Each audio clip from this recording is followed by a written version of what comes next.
Pozdravljeni. Na vrsto je prišla že velika nagrada Barcelone in v uvodnem prispevku si bomo tako kot ponavadi ogledali vse značilnosti ter zanimivosti, še preden se bodo aktivnosti na progi pričele.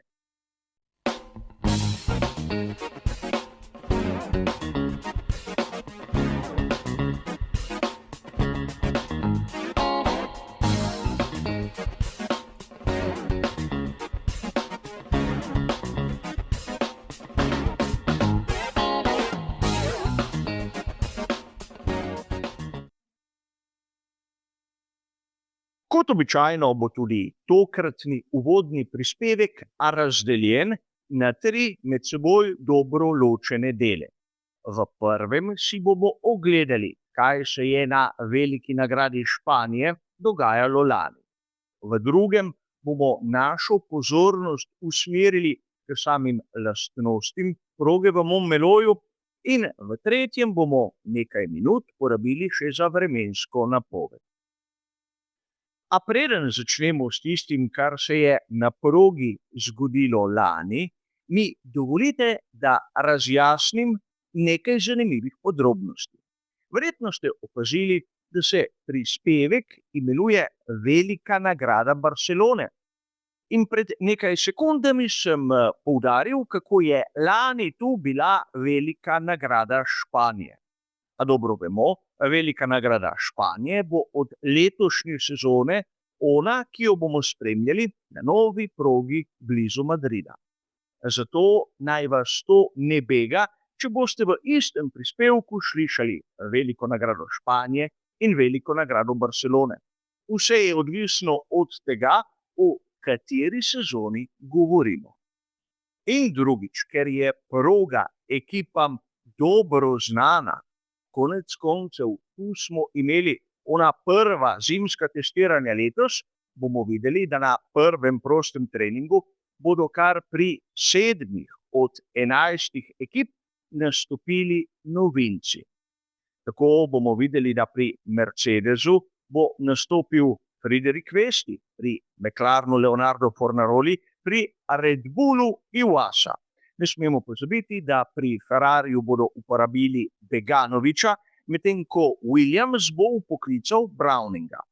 Pri Audiju bomo videli Arona in pri Cadillacu, kot ste verjetno že ugotovili, pride na vrsto Colton Herta.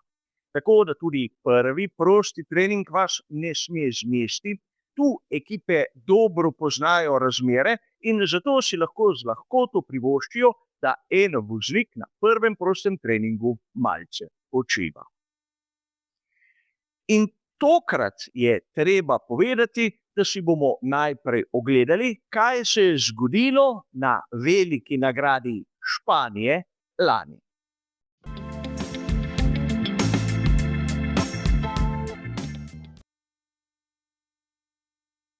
Na lanski dirki za Veliko nagrado Španije, seveda na progi v Montmelorju, smo vsaj po mojem osebnem videnju lahko opazili tisti ključni trenutek, ki je pripeljal do tega, da je na koncu svetovni prvak postal Lando Norris.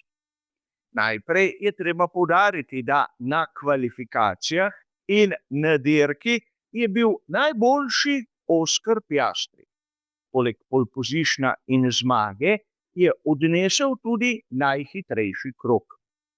Treba je tu poudariti, da v lanski sezoni je bila Velika nagrada Španije malce prej na koledarju kot letos. Ne smemo pozabiti, da je Velika nagrada Kanade zamenjala mesto in zaradi tega so morali to dirko nekako prestaviti. A treba je tu nekaj zanimivega poudariti, da Max Verstappen je na dirki za Veliko nagrado Španije v lanski sezoni napravil eno izmed redkih napak in govorimo prav o vozniški napaki, ki ga je stala, po mojem mnenju, naslova. Govorili smo o tem, da je bil Oscar Piastri daleč spredaj. Medtem ko Lando Norris že na začetku same dirke je imel težave z Maxom Verstappenom. In tu ne smemo pozabiti, da Lando Norris skozi celo sezono ni kazal tiste bojevitosti, ki bi jo pričakovali od bodočega svetovnega prvaka. Ampak pri ekipi Red Bull so naredili, vsaj po mojem, eno ključno napako. Namreč Max Verstappen je imel postanek več od ostalih. Ko so drugi imeli malce daljši stint z takratno pnevmatiko soft, je Max uporabil 2 seta. Nato so seveda vsi prešli na pnevmatiko medium in seveda nato ponovno na soft. A kar je bilo ključno za razumevanje vsega dogajanja, se je zgodilo okrog 55. kroga. Andrea Kimi Antonelli je parkiral svojega Mercedesa v peščeno izletno cono, ker mu je odpovedal pogonski sklop. Na progo je prišel varnostni avtomobil in jasno vam je, da v tistem trenutku so odšli vsi po sete svežih pnevmatik. Velika večina je seveda nataknila kolesa z pnevmatikami soft, ampak Max Verstappen jih ni imel več. Namreč tisti set, ki bi mu prišel prav zdaj, je porabil že na začetku dirke. In pri Red Bullu so mu nataknili kolesa z novimi pnevmatikami hard. In Max Verstappen se je znašel na progi z pnevmatiko hard, ki je bila sicer nova, ampak vsi pred in za njim so imeli morda malo rabljene pnevmatike soft. In ni treba posebej razlagati, v kakšni situaciji se je znašel. Najprej ga je prehitel Charles Leclerc, ki je dirko končal kot 3. Nato je na vrsto prišel George Russell. In tu je treba povedati, da je bil Max Verstappen malce preveč bojevit. Ni se sprijaznil s tem, da bi moral kar tako pustiti svojim nasprotnikom, da gredo mimo. In seveda prišlo je do medsebojnega trčenja med Maxom in Russellom. Tu je treba povedati, da na koncu je Max Verstappen videl, da je njegovo upiranje praktično brezupno in Russella je spustil naprej, ampak oviral ga je, izrinil in zato bil kaznovan s pribitkom 10 sekund. To je pomenilo ne samo, da je izgubil nekaj mest, ampak izgubil je bistveno več točk, kot je na koncu znašala razlika med njim in Landom Norrisom. Tako da bi lahko mirne duše trdili, da je Max Verstappen lansko svetovno prvenstvo izgubil prav na dirki za veliko nagrado Španije. Kajti čeprav bi lahko dejali, da je točke izgubljal tudi drugod, je bila tu izguba točk posledica njegove napake, njegovega temperamenta, njegove, recimo temu, bojevitosti, da bomo precej prijazni. In zato lansko nagrado za veliko nagrado Španije si moramo zapomniti predvsem po tem. Kar se tiče Oskarja Piastrija, praktično ni imel pravih nasprotnikov, zaradi tega ga tudi nisem preveč omenjal. A poglejmo si seveda, kaj bo zanimivega, kar se tiče lastnosti proge na letošnji veliki nagradi Barcelone.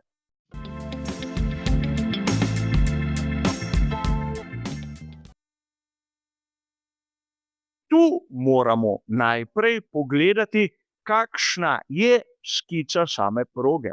Videli boste, da imamo kar 4 območja tako imenovanega straight line moda, torej na 4 območjih bodo vozniki uporabljali tisto konfiguracijo aerodinamike, ker bodo pomožni profili seveda spuščeni proti tlom. In tu se lahko začnemo spraševati, zakaj 4, če smo imeli, na primer v lanski ediciji Velike nagrade Španije na isti progi samo 2 območji DRS-a. Predvsem zaradi tega, ker straight line mode ni namenjen prehitevanju, temveč zmanjšanju zračnega upora in posledično varčevanju goriva. Prehiteva se, kot dobro veste, z električno-hibridnim delom. A poglejmo si sedaj tisto znamenito tabelo Pirellija, kjer bomo takoj opazili nekaj pomembnega. Namreč v sezoni 2026 imamo tu izbor pnevmatik C2, C3 in C4. Uganili ste, lani je bilo tu C1, C2 in C3. In tudi tega se morate zavedati, če boste skušali napraviti neko napoved strategij. A ni še konec. Če si malce ogledamo, kakšne so lastnosti proge, bomo takoj ugotovili, da je proga v Montmelorju izjemno zahtevna, kar se tiče pnevmatik. Namreč imamo tisti oprijem asfalta, ki je izjemno nizek, ima vrednost 2. Imamo tiste glavne točke, torej pospeševanje in zaviranje ter evolucijo proge, ki so v neke vrste povprečju, imajo vrednost 3. Ne smemo pozabiti, da je abrazivnost tista, ki ima vrednost 4, stres pnevmatik in predvsem bočne sile imajo pa vrednost 5. Vidite lahko na tistem delu same tabele, kjer je narisan bolid, kako trpijo praktično boki samih pnevmatik, ne toliko tekalna površina. In sedaj, če pogledamo tiste vrednosti, kar se tiče previsnega kota, bomo takoj ugotovili, da so identične lanskim, -3 stopinje spredaj, -1,75 zadaj. Ampak zanimivo je nekaj drugega. Minimalni tlaki, ki jih predpisuje Pirelli. In tu je treba povedati, da na prednjem paru je minimalni tlak določen na 26 funtov na kvadratni palec, ko se le-te ogrejejo 26 funtov in pol, medtem ko na zadnji osi 25 funtov na kvadratni palec. In zopet, ko pnevmatike pridejo v temperaturo 25 funtov in pol. Videli smo že, da so se tlaki v pnevmatikah med lansko in letošnjo sezono mnogokrat dvignili in nekako skorajda izenačili med prednjo in zadnjo osjo. A zanimivo je nekaj, da tu lani na prednjem paru koles smo imeli prav tako 26 funtov na kvadratni palec, medtem ko na zadnjem paru le 22. Torej, videli bomo, kako se bo obnašal zadnji pogonski par koles. Ampak tu ne smemo mimo še nekih zanimivih tabel. Najprej ogledali si bomo, kako pnevmatike sploh se obnašajo skozi celoten krog in ugotovili, da edino zadnja desna je tista, ki se nekako reši. Vse preostale druge 3 so pa že v krizi. Ampak bolj zanimivo si je ogledati simulacijo temperatur. Zopet pripomba, svetlejša kot je barva, višja je temperatura in vidite lahko, zakaj je proga v Montmelorju tako zahtevna. Torej, če lahko dam nek predlog, ni treba niti razmišljati o tem, da bi se to dirko odpeljalo z enim samim postankom. Tu vidim to kot misijo nemogoče. Ampak ni še konec. Namreč, da bi razumeli, kaj nas čaka, moramo sedaj pogledati vremensko napoved.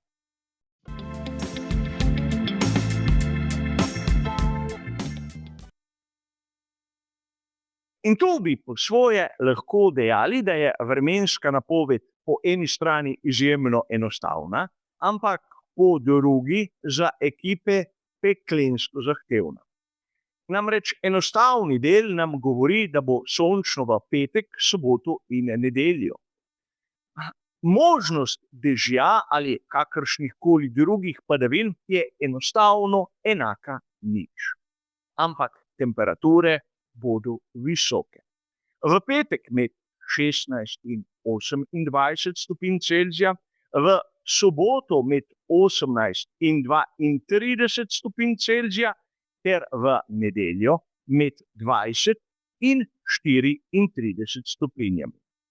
Torej, mislim, da nam je jasno, da bo tudi asfaltna površina dobesedno razbeljena.